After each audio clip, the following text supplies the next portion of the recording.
Okay, we are continuing the story, part 2. So, he watched it slowly open the window. A pair of burglars came through. They dropped silently into the kitchen. "Watch out for the dog," said one of the burglars. "He won't bite," said the other. "He's a wimp." Walter might have bitten him, except he was so filled with gas he couldn't move. They tied a rag around his snout so he couldn't bark. "Okay," whispered the first burglar. "Let's clear the place out." They took everything they could get their hands on. Walter wanted to stop them, but he was having unbearable gas pains. He rolled on his back, and he waved his paws in the air. He gnashed his teeth. "We've got it all," said the second burglar. "Let's go."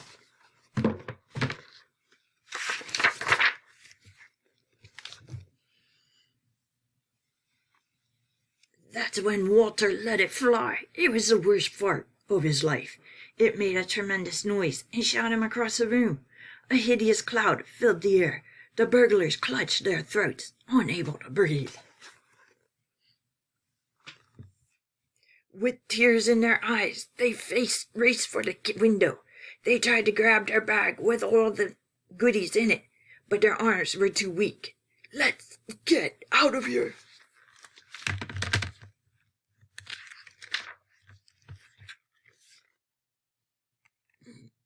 They jumped out the window and ran up the block, choking and gasping for air.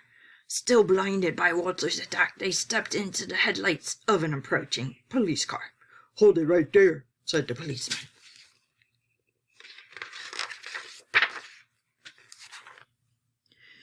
When father and mother came down in the morning, they found an open window, and they saw the bag with their valuables in it, and Walter was sitting beside it. He still had the rag tied around his snout.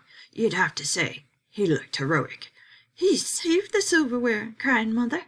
"He saved the VCR," cried father. "Good dog, Walter. You're our dog, even if you do fart all the time."